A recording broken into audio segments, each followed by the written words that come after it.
call the cops on me. On a mission to be champs since they let me free. Prepare for combat, my adversaries crumble. Face it, I got a reputation for damage. Busters get ready to rumble. They lock me in a cell, have me trapped in a living hell. Though not guilty, I'm still in jail. Brother, I serve my time like a soldier. Maintain composure.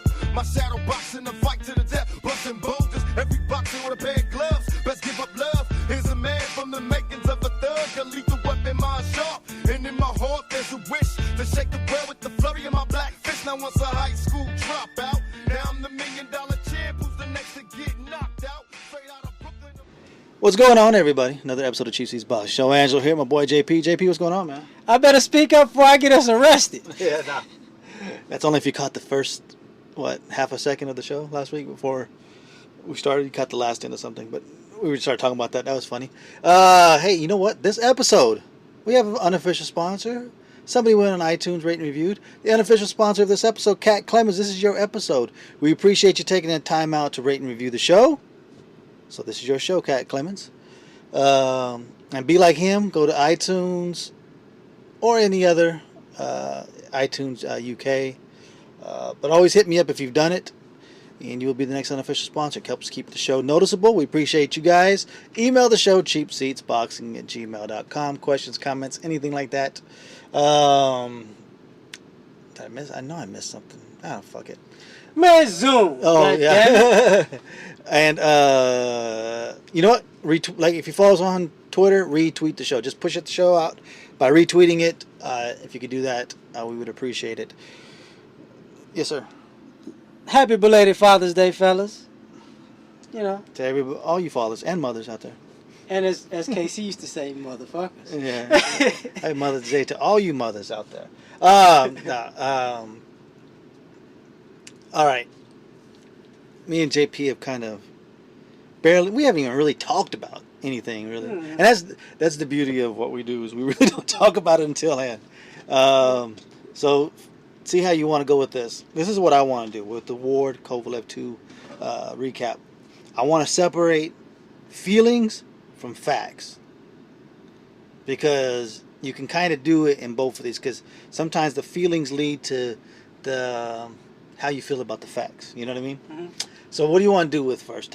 The feelings, how you felt watching the fight, or the facts into the fight? Because I can do either. Don't matter. All right, just start with the feelings. How did you see the fight? Who you thought was winning at the time that the fight was stopped? And whether or not you feel that the stoppage was right. I mean, that is actually a true feeling. You know what I mean? Like how we feel about the fight.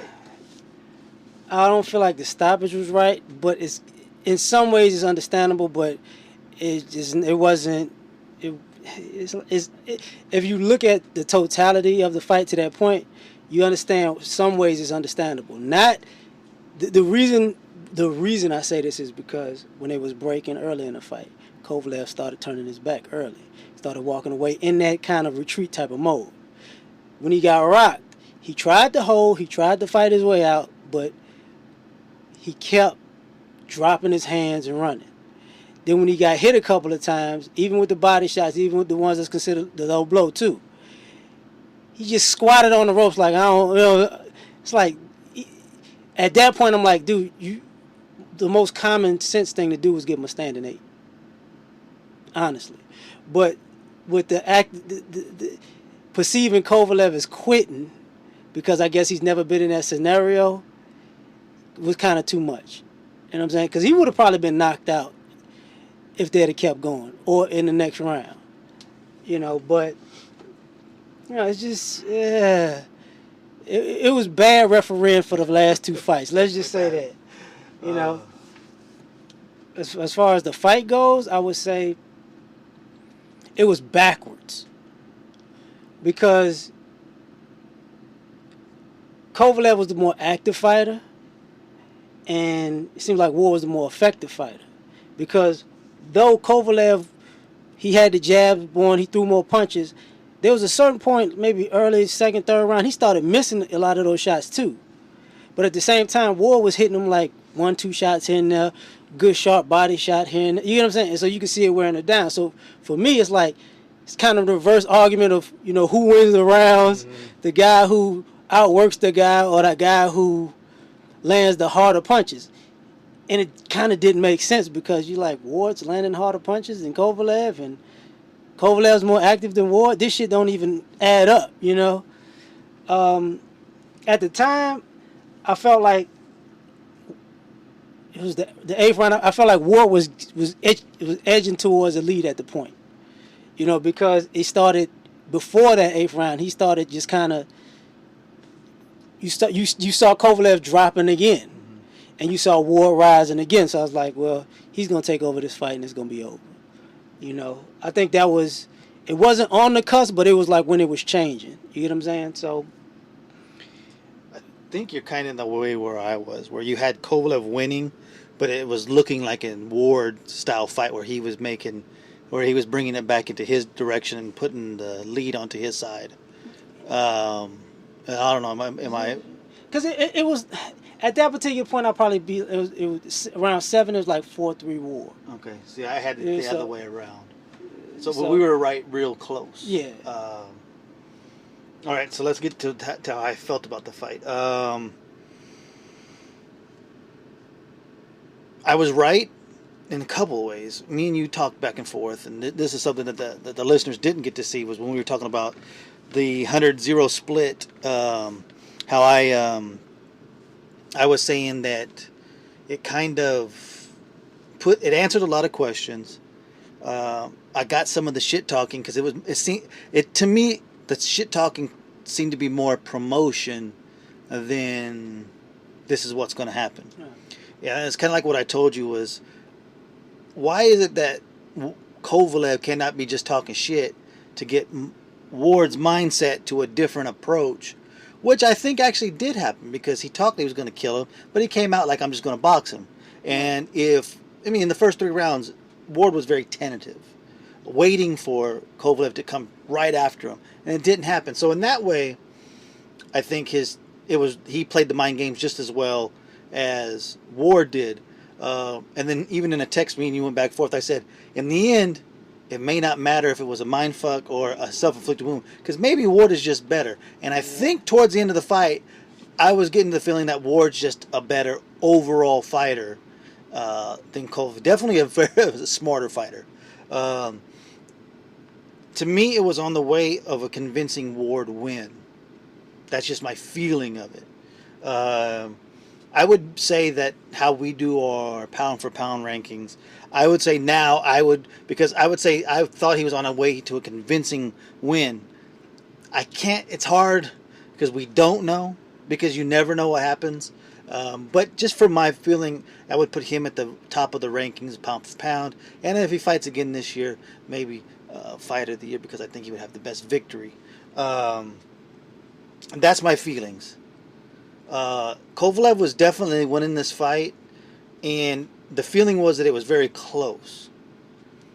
The facts, actually, if you look at the punch stats and everything, was up to that 8th round, it really wasn't that close. And this is where I was actually shocked, was, because everybody's like, it started the round before, because there was a low blow the round before that wasn't called, and it was definitely low. And I was listening to the UK call. I wasn't listening to the American call. And even Paulie, who was a big Ward proponent the first time, was like, no, that's just low. Weeks needs to do his job. If it's low, it's low. You call it. That's just how it is. And it looked like the 7th round, like, oh, this may be the beginning of the end. But I thought the round before, in the 6th, Ward looked tired. His mouth was open. Kovalev was definitely breathing with his mouth open. I think they were both tired. So if it plays out the way that you think it actually should have played out, we don't know what would happen. Maybe Ward would have been gassed, putting his foot on the pedal when he had him hurt in the 8th. Now, looking back at that fight, it's like, I thought Ward won the 7th, but actually statistically it was probably Kovalev's biggest round as far as landed punches, power punches, which I did not see it watching it. I didn't think of it like that, and I didn't perceive it that way. So now we can get to the facts part of it. The fact is, Ward was warned for a low blow in the 2nd or 3rd round. I don't even remember which round. I want to say 2nd round. Missed, definitely. There was other ones missed. Definitely missed one in the 7th, which if he catches it, because Weeks told Kovalev, no, you're fine, just keep on going. That would have been a second warning. Then if he catches the one at the end, that's the third warning, probably a point. He gets 5 minutes. That's the part where we don't know. You never know. I can tell you what I felt. I felt like still Ward would have won. But again, we don't know. Because if you let these fights play out, you never know what could happen. It was, they were talking about Weeks was also the referee in the Corrales-Castillo fight. Oh, damn. So that's a long time ago. That's a long time ago. But what I'm saying is, could you imagine if he would have just stopped after the second knockdown of Corrales? We'd have never got that. Yeah. So you never know. What about Joshua in the 6th round? He was done. He was gassed. Look at his face. He had nothing left. He withstands the onslaught because Klitschko was not a big outpunch guy. Neither is Ward. So you never know. Those are just the facts. Now, the fact that Weeks had a shitty night as a referee, and actually all the referees had a shitty night, doesn't take anything away from Ward and the job that he did, and doesn't take away from Kovalev's complaint. I'm also not going to be the one who says, I think he was going to quit. Like you said, I think it's a little too far because maybe he was looking for a little help. But we wouldn't call Bernard Hopkins a quitter, even though we've seen him do the same thing, look for outs. So we have to be fair in that way. So in the end, look, at the end of that round, I would have had it 4-4, most likely. If he does what he's supposed to. Well, actually, it would have been 4-4 and probably I'd have had Kovalev up if he'd have did what he was supposed to at that point, was to take a point away. So, I mean, you're still going to have a fight to the end. But in the end, I believe, still looking at it, that Ward is a better fighter. I mean, that's just the case of it. It's like, when I was talking about facts versus feelings, was people like to put their feelings on top of facts, to ignore the facts. I'll put this into politics. People hate politics, so I'll really do this one. Clinton emails, right? People put their feelings, well, I don't feel that's a big deal. The fact is, it was illegal. It doesn't matter what you fucking feel about it. It's illegal. It's like when they were talking to some Republican leaders talking about crime rates, right?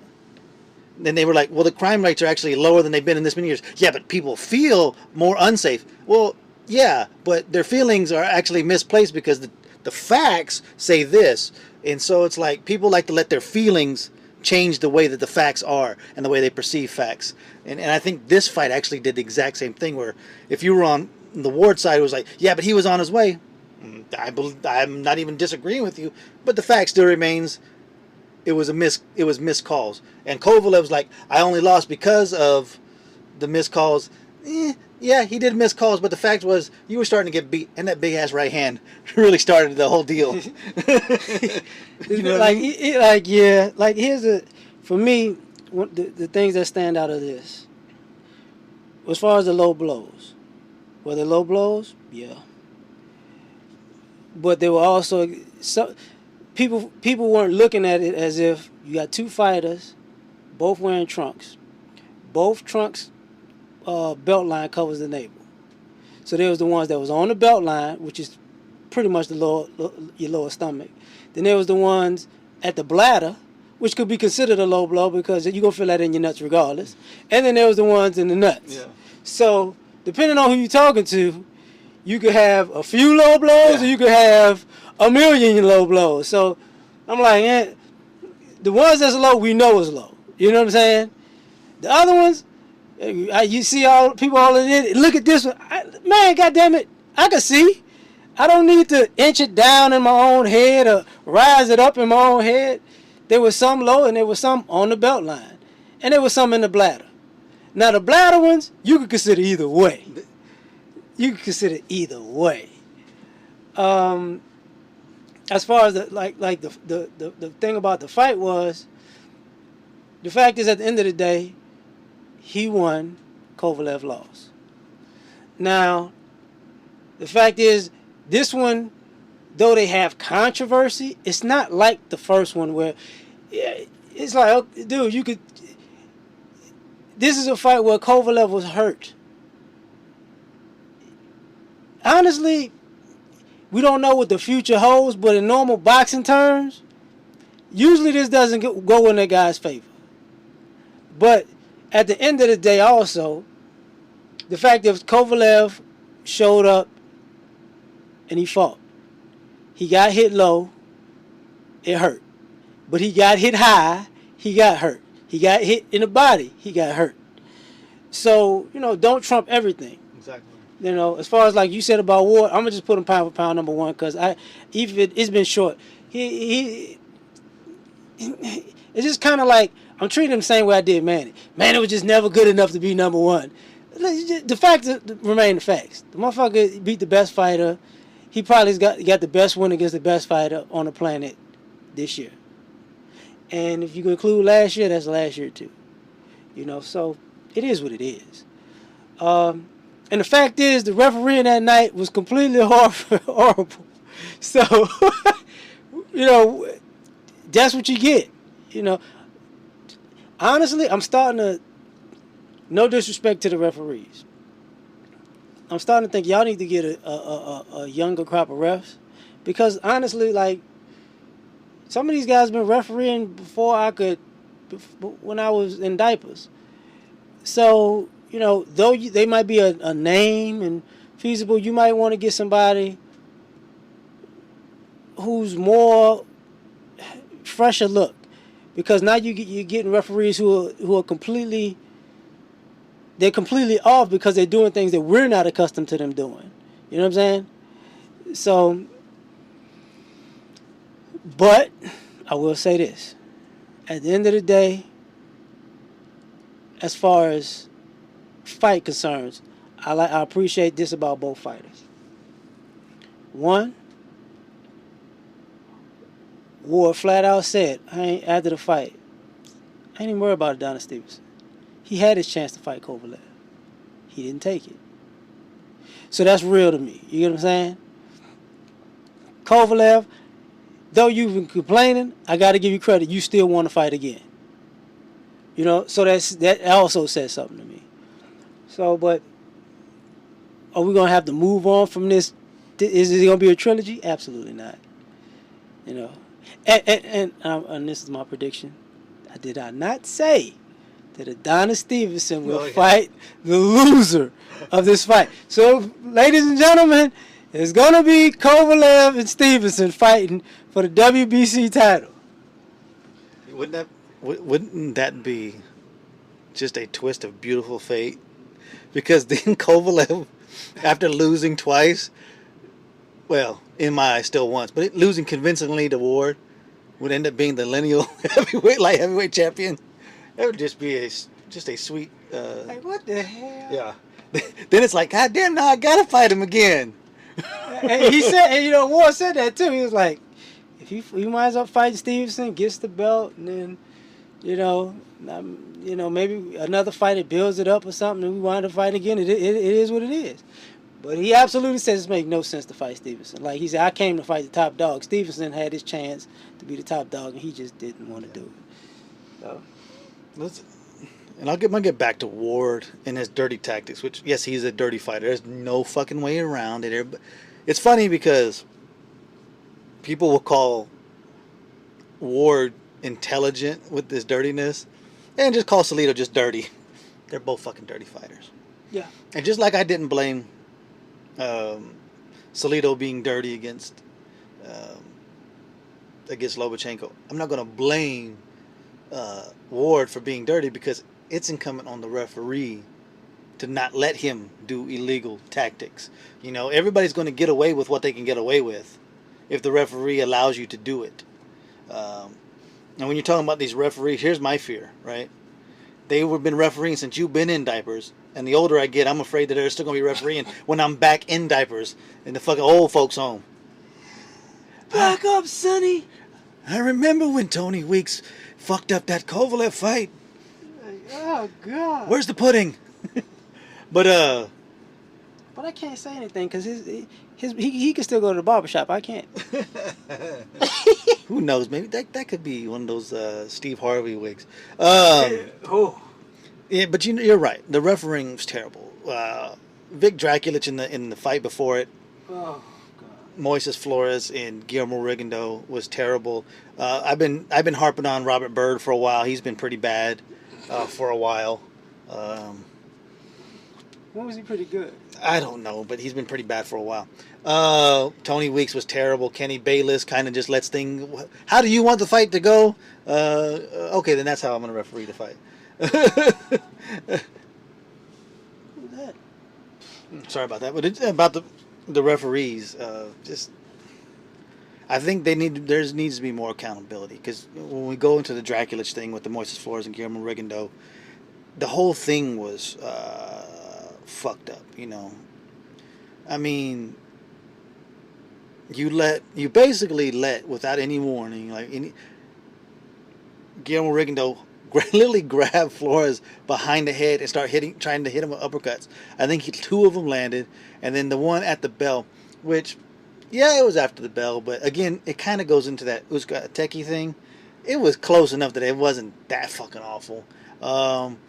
And just like the Darrell Uzcatequi fight, the proper call was he's knocked out, whatever he was playing it off. His acting ability may have been even better than Darrell's, because he was even doing that real deep, heavy breathing like he's knocked out.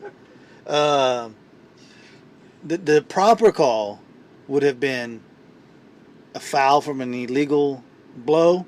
Fight can't continue, so it's a no contest. Darrell's, it was the same thing, except they had already went 4 rounds, so then it goes to the cards. It would have been basically the same call. An illegal blow, unintentional foul caused the fight to be over. That's how both of those fights should have been called. But it was funny because Draculich, the first thing he said, well, we got 3 illegal blows from holding behind the head. It's like, you didn't even mention that when it first happened. And then it was the whole, and I just, I turned it off. Like, I just walked out of the room when it happened, and I didn't even see because I didn't see all the back and forth, because remember, I'm doing the international feed with the HBO going back and forth, but basically calling out Bob Bennett, the commissioner for the Nevada State Athletic Commission, basically calling him out like, you're lying, dude, with the excuses that he made with HBO's truck saying that it was illegal blow or whatever. But it just goes to the inept. If you have inept commissions and you have inept referees, well, you're going to get inept fucking results, and you're going to have people bitching and moaning and complaining. What'd you think about that fucking shit show? I'm gonna start from the Ward-Kovalev dirty thing back all the way back up. Here's my thing. Everybody knows Ward's an inside fighter. Everybody knows inside fighters get dirty. For Kovalev, so to me, yeah, Ward get dirty. That's what it. I'm not going. It is what it is. That's the truth. Yeah. Here's the thing. For Kovalev, you did say you was gonna end his career. When you say that from a guy who killed another guy in the ring, that's why I say certain people you shouldn't say that to. So entering that fight, I would think that Kovalev had the mindset, this dude does not care about me, my body, my family, my livelihood, because I just told him that I was gonna end him. So if he got dirty with you, yeah. Nobody talked about your headlocks. Nobody talked about your rabbit punches. Nobody talked about your holding and trying to wrestle around. He's just better at dirty than you. You know what I'm saying? That's what it is. Don't match his dirty. You're not going to win. Now, moving forward to Guillermo. Him holding the head, hitting people, he's been doing that for years. Pick a fighter, any fighter. I don't give a damn how much you like him. He does dirty shit.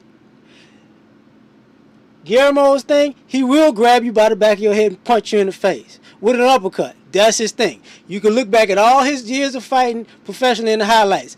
That's something he normally does. You look at Floyd. He will elbow you in the throat. God damn it. He will stick that elbow up and elbow the shit out of you every time out of the Philly shell. He's gonna do it. Evander Holyfield will headbutt the shit out of you. That's dirty. Sugar Ray Leonard, that little 10-second spurt, that's some dirty shit. To lose a whole round and then go, ding, he won the round. That is some bullshit. I'll give Leonard this. It's legally dirty. Yeah, it's still legal. Yeah. It's just dirty pull. Man. Yeah, it's dirty. A different way. Salito, he's just dirty. No, he's dirty. It's nothing I have no problems when you accept who it is. Mike Tyson, he used to push back the knuckles when he was walking in the ring. He was trying to hit you with his bare fist. It's dirty. Do you not understand this? But Bernard Hopkins, when it's convenient, he will act on your ass for a win. That's some dirty shit. And he'll be dirty on top of it. Yeah. But we don't. But that's part of the fight. People say it's a fight. It's a fight. The referees.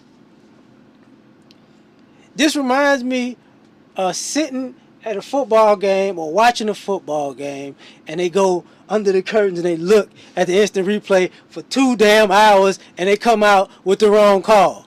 Like, what the hell are you looking at? Like, really? And this is how people wind up going to jail for life. This type of shit.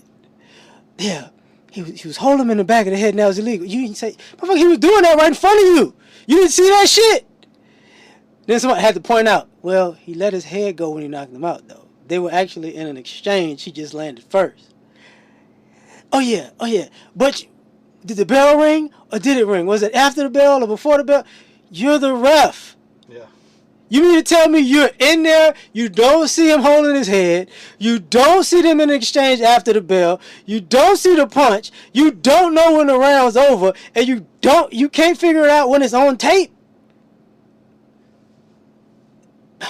Dude, come on, man. Like, maybe we need to ask ourselves, are people texting while they're reffing? Like, are you looking... Because I understand there's a lot of beautiful ladies in the front row, people there half bucket naked in their dresses trying to, the ring girl is coming in. You're not paying attention to the Corona card. You're looking at her. But goddamn, when they took you out of the ring and you got other refs helping you, let me break this down for you. This happened. This didn't happen. This is legal. This is illegal. This is a call. This is not a call. You don't know this shit? Like, come on. That made me think to myself, you know what? I can't really be mad at Bill Belichick for cheating all these fucking years because these refs are stupid. And I just said that my father's going to call me because my father's a referee. Son, you go easy. You shut the fuck up. Well, Dad, the motherfucker's fucking up. But Bird, you know what? Bird, I can't blame Bird for fucked up refereeing. He never does good refereeing. When has Bird been? Bird, goddammit, you did a hell of a job tonight. His bar is so low, we expect the fuck up. But y'all, and this bad, you got to call people from out the crowd. You got to get the WWE ref that comes in the middle, after the ref fakes like he's hurt to help you. You got actual announcers trying to point this shit out. Should it be a no contest? No, it should have been a knockout. Y'all know what the fuck y'all doing then. Fuck it. Count it as a knockout like you did at first. I'm sorry. A super long rant. Excuse me. Long-winded. I got nothing else to talk about. Who was it? Miguel? I done fucked up the name already. Flores? Oh, Moises Flores? Moises Flores. You a great fucking actor, bro. It was good. The way you took that shot, stood up, looked at the ref. You didn't really look at the ref like look at him. The lean back and fall. Oh Lord, I'm out. It was so similar to the Andre Durrell thing because they were both hurt. To make no mistake about it, They were fucking hurt. But when they was like, oh shit, let me fall now. I ain't getting back up. But like I said, he took it one step further. He did that deep, heavy breathing. You know what I mean? Where you can just see the stomach, like you're knocked out. Like he went to the whole. See, that was more of that really good Oscar-worthy performance where Durrell was just half-assing it. It was like, it was like some... Don't look over. It was like some alley theater type thing, like nothing big, You know what we need? What I can't think. Why can't I think of the referee from L.A.? The one that's always taking control of things. And people either hate him or love him, but he's always like... he be yanking you away and everything. Hey, listen, I ain't going to be having this bullshit. Remember? Now, if you remember, with Andre Ward against, was it Edwin Rodriguez? Yes. He says, I'm taking a point from you. I'm taking a point from you. No more bullshit. Let's fucking fight. And they fought, and it was a good fight. He took control at the beginning of the fight. We need him doing all these major fights because he doesn't put up with bullshit. Look. You guys have rules. I have rules that I have to make you follow. It's a simple thing. We need that kind of leadership. Yeah. You need that kind of refereeing, because we already had controversy in the first fight. Well, you don't need to finish the second fight with any kind of controversy, no matter how big or how little. That it's incumbent on you to make sure that there's a clean, clear victor, and the decision is clean and clear. There's no, well, maybe this or that. No, that's just it. It's just, So what's next? Now, I already changed his name. It's Andre SOG, son of Galata, Ward. He's still SOG to me. Yeah, he is SOG, son of Galata. What do you think he's going to keep on fighting? Do you think he's going to go to cruiserweight? Do you think he ain't going to heavyweight right now? There ain't no heavyweight to be taken right now. Because he ain't getting I don't give a fuck what he says. He ain't getting in the ring with Wilder. He ain't getting in the ring with Joshua. No. Maybe Parker, maybe. But Parker is no fucking John Ruiz, okay? True. There's no John Ruiz out there. Maybe if what was his name? Prince. What the fuck? Oh, the guy that Joshua beat, Charles Martin. Yeah. Prince Charles Martin. Now if Prince Charles Martin had the title, then maybe. But right now, not with those heavyweight titles. Those titleists, it ain't happening. The first thing I thought of actually was I could see him moving up to cruiserweight, but I can also see him fighting Badu Jack next. Tough opponent. He just moved up. They're really same size because they come from the same division in a sense. So it's a fight that Jack wouldn't back down to. It's a fight that people would kind of be interested in. Cruiserweight, I could see him going up to cruiserweight, but I can see him pretty much being around the same size, because he probably feels like he can beat the cruiserweights boxing. Do you think, though, that, especially at cruiserweight, too, just in heavyweight, that he's only going to move up to that for a title? Yeah. And when you look at the title, it's like, well, he ain't going to get Lebedev to come here. No. He could get Gassiev or Usyk to come to fight him, but is he going to take those kind of, you know what I mean? It's like the Gavage did, like you said, Badu Jack. But let's be honest, Gavage is much bigger threat at this point. Yeah. And I don't know if they want, like I said, I didn't know if him or Kovalev won those kind of problems. No, and you see, that's the thing. He's probably the biggest threat, but he's not the biggest name. And the way Ward's talking now is he keeps saying it has to make sense. He's beyond. He wants to be pound for pound king, which I understand. My opinion, you pound for pound now. I'm gonna just put that out there. But he also is becoming a prize fighter at this point.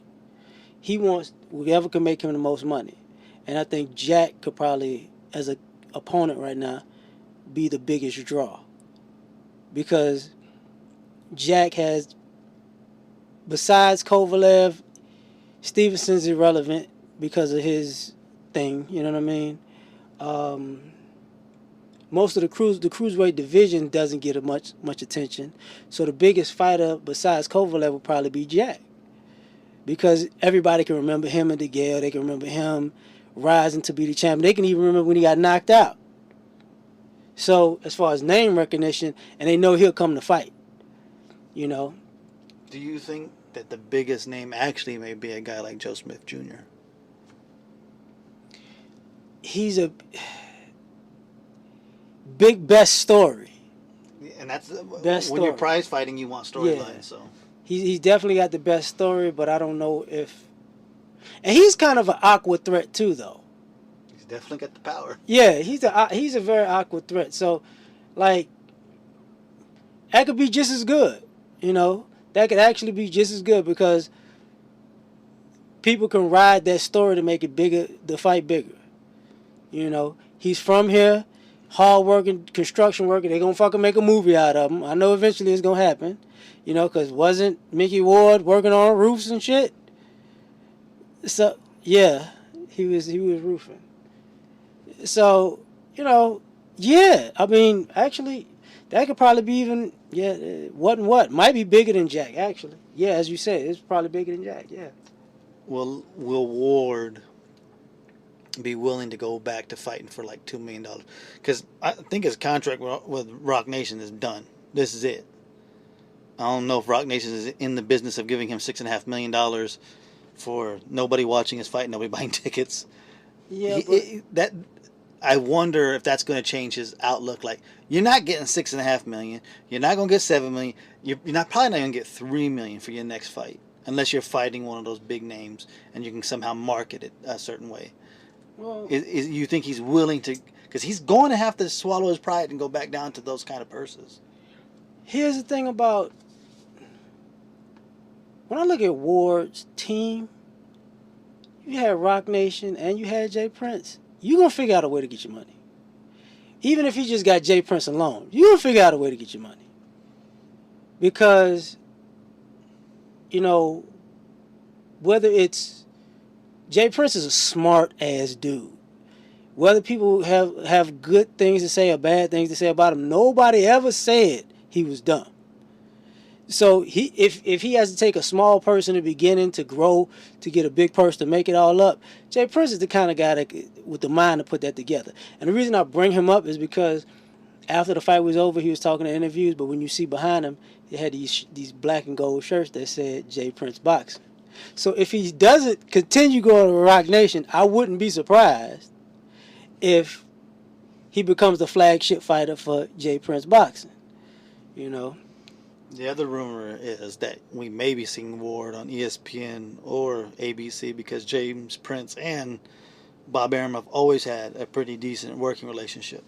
Yeah. So, I mean, that you could get some money that way, but I still don't think those types of overpaid paydays are there anymore. No, it's... The overpaid may not be that initially, but if you get somebody like... Ward is probably the most decorated fighter in America at this particular point, from America. Because he's the Olympic gold medalist. He's the guy that cleaned out a division. Two divisions. Like, he's the guy that if Adonis Stevenson wasn't fucking around, he probably would have been the undisputed champion and could still probably be. And he's still thinking about moving up and getting another belt in another weight class. If he does that, I mean, at the end of the day, his career is going to be one that is probably underrated, but should be respected. Like, I think he's going to get his respect on the back end just like Bernard Hopkins.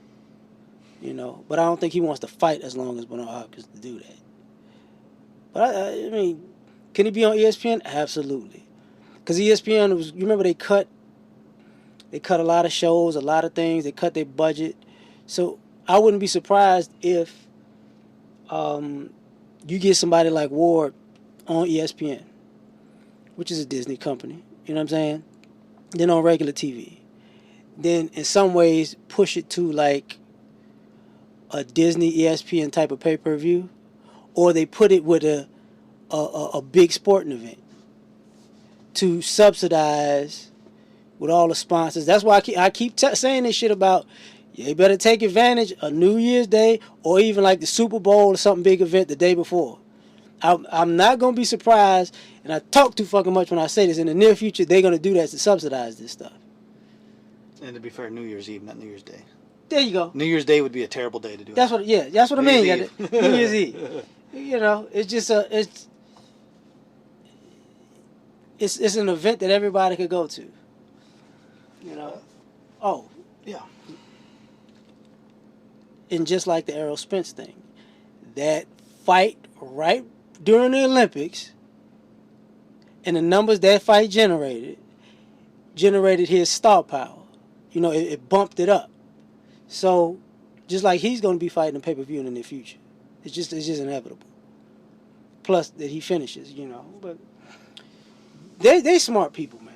I think you're right. Ward's career is definitely respected. I don't know if it's I'm trying to think of the word.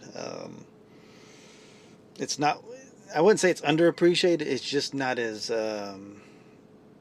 lauded. You know what I mean? People don't just praise it like even Floyd or Manny's career, or even what Ward people started doing with Hopkins once he did it for so long. But his career is definitely respected. The only his career is very similar in the way of even Floyd's was, where you always have that one controversial decision.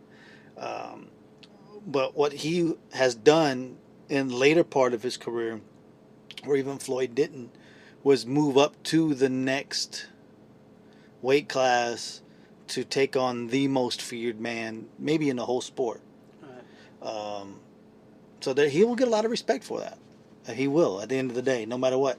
Oh, one last thing. Do you think that there's a possibility that he actually retires after this? Ward, no. No, because I think he still believes he can. The cruiserweight thing is going to be the test. Because if he feels he can beat a cruiserweight conventionally, then he's going to go up. I don't think it's a good idea for Ward to go up to heavyweight. Not because I think he's not a good, stubborn boxer who can figure out ways to win, because he's a winner. That's, at the end of the day, above all other things, he is a winner. But unlike, he may be built more like Sugar Ray Robinson, but he probably needs to be built more like James Toney and Roy Jones. What I mean by that, being able to pack on weight. He doesn't look like a guy who could actually just pack on weight. And I think here's one of the problems that he's going to run into. Is when Roy did it, well, of course he had fucking Ruiz, but you also had a cruiserweight limit of 190 pounds. Now it's the cruiserweight limit of 200 pounds. So as the weight in the cruiserweights went up, so as the weights in the heavyweights went up. Where your average heavyweight, you could get in there with a 220, 230 pound guy. Well, at champion, 250. There's nobody under 240. Yeah. It's just the way it is when you got guys like Wilder, who's probably the smallest of them all. Because I think, if I'm not mistaken, didn't Parker weigh like 250 his last fight or something like that? Yeah, but see, and I look at those guys as football weight. Yeah. And what I mean by that is they're lowballing their weight. Wilder is damn near the same size as LeBron James. Well, let's be honest, his legs are fucking bigger and my legs are bigger than his. Yeah, but trust me when I tell you, if they say he 240, he 255. Joshua, you fucking know. Oh yeah. Shut your lying ass up. Parker, no. That's just like, whenever Tyson Fury comes back, weighing in that man bullshit. He only 300. Yeah. He weighs a pound. That weight part, you can't. That's why they have weight classes, because that weight is a definite advantage. Well, and I'll say this: here's what doesn't bode well for Ward moving up. Because he likes to challenge himself. If he takes on maybe the best cruiserweight in Usyk or the weakest heavyweight champion in Parker, the one thing that both of those fighters have is great jabs. And if there's one punch that we've seen the last two fights that he's susceptible to, because look, Kovalev did piece him up a little bit with the jab. He was swollen, he was bleeding. And when you got a guy 240 pounds in you with that jab, it's different. Yeah, it's probably not the best move. If he does retire, then Kovalev was right. He didn't end his career. I can't see the retire yet. Actually, he's in a weird space. Like, I look at him like I used to look at people like Jordan, like Emmitt Smith, like Kobe, like LeBron James, Carmelo. You fucking know they're great. And it's like, people get upset because they're bored that they're great. Like, what else you gonna do? Like, okay, we know you gonna figure out a way to win. That's why people didn't like Jordan. Like, goddamn, okay, we know you're gonna average 30, but can you do a triple reverse and spin it in reverse off of the top of the backboard in the middle of the game, blindfolded, with the left hand going to your right, while a pit bull is holding your ankle? Can you do that?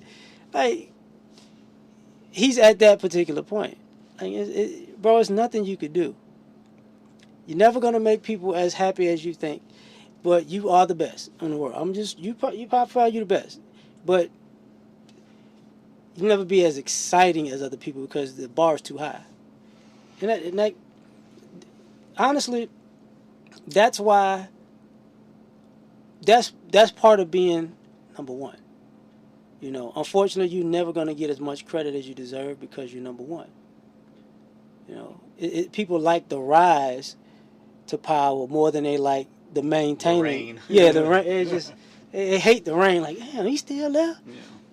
Well, put your crown on. I would say Golovkin went through the same. He kind of went through the same thing where people like the rise and he got on top. Yeah, well, he needs to go for 168, and then he needs to fight Kovalev somewhere in between. You know, they were doing the same. They put that same kind of expectation on him. Floyd went through it. Manny's went through it. Everybody goes through it. I mean, Trinidad went through it. You know, he's got to go up to 160. I think he can do 160. Well, we saw that was the limit. He couldn't do the 160. And that's the every great fighter does it, man. There's always that next challenge. And the challenge is funny because we don't want to admit as fans, we don't put those expectations on a person rising. No, it's always once you're on the reign. When you're in the reign. When you're on the rise, we don't say, oh, well, shit, you need to go up another weight class and fight this motherfucker. You know what, need to go, lose the weight and go back down to fight this one. Matter of fact, you need to fight Nate Diaz that night and then fight that. Like, yeah. I guess one last thing was the fact that Manny's fighting on ESPN to kick off the top ranked deal with Disney, ABC, ESPN, whatever they want to say. I don't know why they keep on saying Disney. We know they own them. You ain't gonna see no fucking fights on Disney Channel or Disney XD or anything like that. So ESPN or ABC. Hey, I like it. You know why? My Watch ESPN app.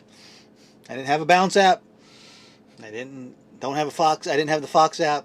But you gotta. Didn't have but I got the goddamn Watch ESPN app. It's a good move for the initial beginnings of it, but just like the PBC, let's wait. To me, let's wait and see. Let's give it a while. Because just because you go off with a bang to start off with, don't mean shit. What's it going to lead to after that? It seems like you're going to get Manny at the beginning, and you're going to get some Crawford fights on ESPN, ABC. They should be fighting Manny on ABC and not ESPN. And Lomachenko on there, you're going to see maybe Oscar Valdez. Good. These are good things. The rotation, that might help them. Because at least you could switch a fighter every other month. You know what I'm saying? Fighters fight every 3 months or whatever. Okay, you can get Manny 3 months, then Crawford. And Manny probably going to fight twice a year if he's still fighting. So, you get Lomachenko in there. Yeah. But the thing about this is, I get that Manny's the kickoff because he's the flagship. Mm-hmm. But you might actually want to stick with Lomachenko and Crawford.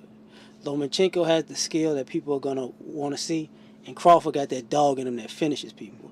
None of Aram's stable is not charismatic, but they get the job done. And let's be fair. Let's be fair about the whole thing. Remember when the PBC had started? Well, they were already in the midst of it because they had started before the Floyd and Manny fight. And when Floyd was going to fight Berto, everybody's like, man, this is a bullshit pay-per-view. But if it's on Fox or whatever, or CBS. Remember, I think the threat was CBS. They're like, it's okay for CBS then. Right. I feel the same way with this fight. Pay-per-view? Fuck you. ESPN? I already got it on my cable package. I can live with it. I mean, I'm not going to applaud it and say it's a great fight to watch. I get what they're doing. And the way, if Manny is on this world tour where their money is basically coming from the site and the ticket sales at the foreign ventures, you're probably going to see his next fight on ESPN and ABC. Right. So, in that way, they're using it smart. But we'll see how they transition from Manny being the flagship, how they can transition into those other three guys, and Crawford, Lomachenko, and Valdez, which I think are those next three guys. I know he's going to push Michael Conlan. We'll see what he does with Jose Ramirez, and what he can do even with Joseph Parker, because you got a piece of the heavyweight title. Let's see how this translates. Like, Parker's not going to translate in any race at the beginning, but Lomachenko and Crawford could. Those two definitely could. There needs to be some kind of a playoff, and maybe we'll get a Crawford Manny fight on ESPN. If this is what it ends up into, then it will be worth it. But like I said, just like the other venture, we will give it time to play out. I will critique as I go along, but I won't make a final judgment on the venture as a whole. I mean, the one thing he might have to do that he's not going to like doing, and it's going to be dangerous for every fighter, people keep calling out Manny near the end of his career. So, between, say, Mikey and Broner, like I said, I favor Mikey in that fight. There's no doubts about that. But, quote unquote, the winner of that fight, both of them wouldn't mind fighting Manny. And you don't want to put Crawford against Manny because that's just stable or blah, blah, blah. You don't want to put him out like that. So, you might have to start thinking about these revenge matches, or, these type of scenarios where you could promote something that has a little animosity built in already. Nobody really hates Manny, but people hate Aram, and people used to work for. You know what I'm saying? So it's like a way to see what's up. And if Manny won't keep fighting, might as well. I mean, he's still one of the best fighters on the planet. But you're gonna have to do something. The other fighters, you guys are just, y'all may be on the cusp of a great experience or a horrible one, but you don't know.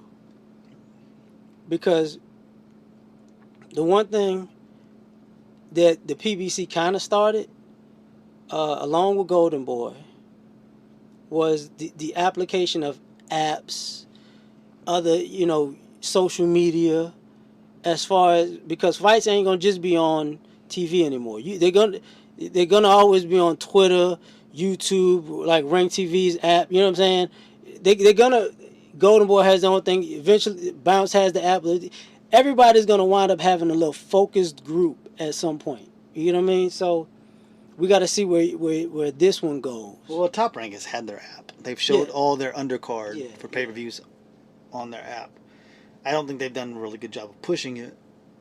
That's where this is better. This is going to either come into play, or they're going to just fumble the ball again, just like PBC did. But we will see. We will see. But I'm just a fan of John, and you're right. And my apologies for not forgetting that. No, that's how poorly they've done with promoting the app.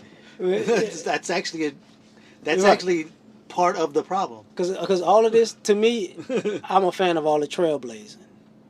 This is like a lot of trailblazing going on, and honestly, it might not pay off for anybody in the beginning, but 5 years, 10 years from now, people are gonna look back to, how did this start? And it's this shit that's happening now. Or it's been happening for the last couple of years. So I'm just a fan of it, and I want it to grow. But you're right. I mean, because to me, I give them all leeway because they're trailblazing. This ain't really hashed out. Mm-hmm. Nobody knows the particulars that this is actually gonna work. This is actually, I don't give a shit if it's boring or not. It's gonna work. I don't care if it's over the top or not. It's gonna work. So I kind of like it. I really do. Interesting though. Yeah. We shall see. We will cut it off there because they really ain't gonna talk about the fights that are coming up this week because there ain't really nothing to talk about. Yeah. So you can follow the show on Twitter. You can rate and review on iTunes. You can be the next unofficial sponsor, like our boy Cat Clemens. We appreciate you doing that, keeping us right where we're at on iTunes. I think it's an Austin guy too. A little Texas love. Nothing wrong with that. Maybe in Austin tomorrow. Never know. My day off. Oh, kick it! Email the show, cheapseatsboxing@gmail.com. Questions, comments, anything like that. Please, if you follow the show on Twitter already and you have left a review, retweet the show. Even if you haven't retweet the show. Just keep pushing the show. That one's the easiest one. That's just 2 clicks. Hit that circle and retweet it. Yes. And just keep us right where we're at. Keep promoting the show. Keep pushing it. We appreciate everybody, especially you, Cat Clemens. This was your episode.